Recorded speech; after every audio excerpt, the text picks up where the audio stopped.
Join the conversation. Follow Jason on Twitter. And don't forget to visit the live show fan page on Facebook.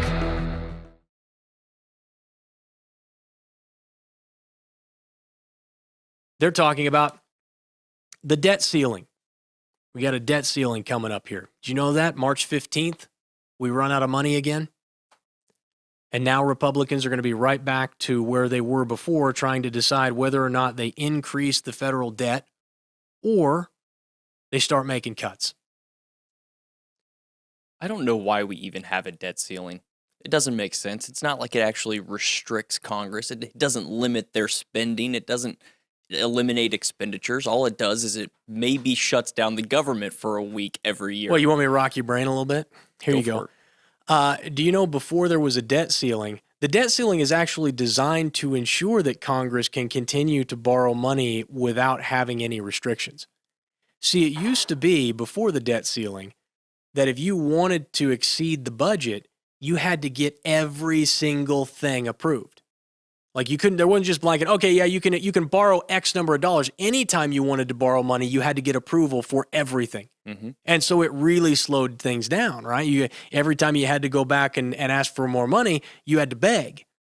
Well, Congress decided that this was too much of a restriction, so they just decided we'll allow you to spend X number of dollars more than you're allowed to spend this year, but no more than that.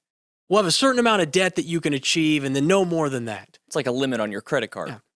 All they did was just keep upping the limit, right? And so now it gives them the ability to run hog wild. But it is it is frustrating to me that more people don't understand how dangerous this is. And the funny thing is, Republicans are not going to be in a cost-cutting mode. They are not going to, you know how when the Democrats were in charge, they used every single one of these debt ceiling increases to twist arms and cut spending and cut these things. They try and cut spending wherever they could. They did that because they knew that's what their constituents wanted. But now that they have power, I want you to watch how they treat this. Watch how they treat March 15th. They will come to a quick resolution to raise the debt ceiling in order to get the budget passed and get all of these things through Congress that they want to get through, and they will explain that it's necessary just to do it this time so that they can move on to really important business. Watch how easy it is for them to get over this. For a minute, for half a moment, I thought, you know what? This might be the perfect opportunity for Donald Trump to do exactly what he wants to do. Because if Donald Trump truly wants to cut government, if he wants to strip it to the bone, this is when he does it. Because if Congress cannot come to an agreement on spending and the debt ceiling, then once the money runs out, the president is allowed to pick what gets funded and what doesn't. So he could simply say, you know what, if Congress brings me something, I'm just going to reject it.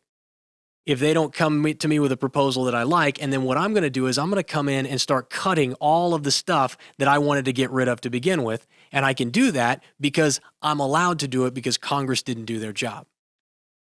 And for half a minute, I thought, man, maybe this is it.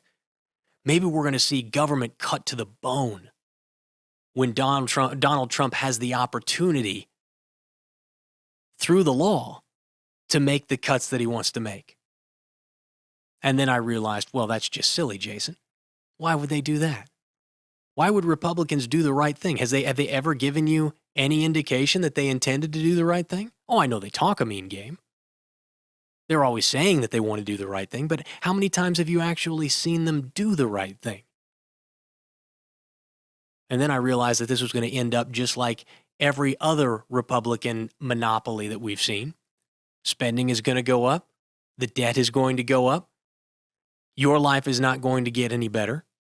And we're going to move one step closer towards that big implosion that we all know is coming. Watch. I know I have naysayers all the time. I don't know why you continue to doubt me, but watch. I told you Obamacare was not going to get repealed and replaced. It's not. The debt ceiling is going to come due. We're going to have another fight come March 15th, I believe is the day. Watch how easy it flows through. All of the staunch conservative Republicans in Washington who'd been fighting the good fight for the past 8 years, trying to do right, shutting the government down if necessary. those guys are gone. They're not going to risk a shutdown. Not while they're trying to get an agenda through, not when they're trying to pass a $1 trillion infrastructure bill, not when they're trying to add 10%, $54 billion in military spending. No. Not when they're trying to reallocate the resources of Obamacare. No, this isn't the right time. Watch, it's coming.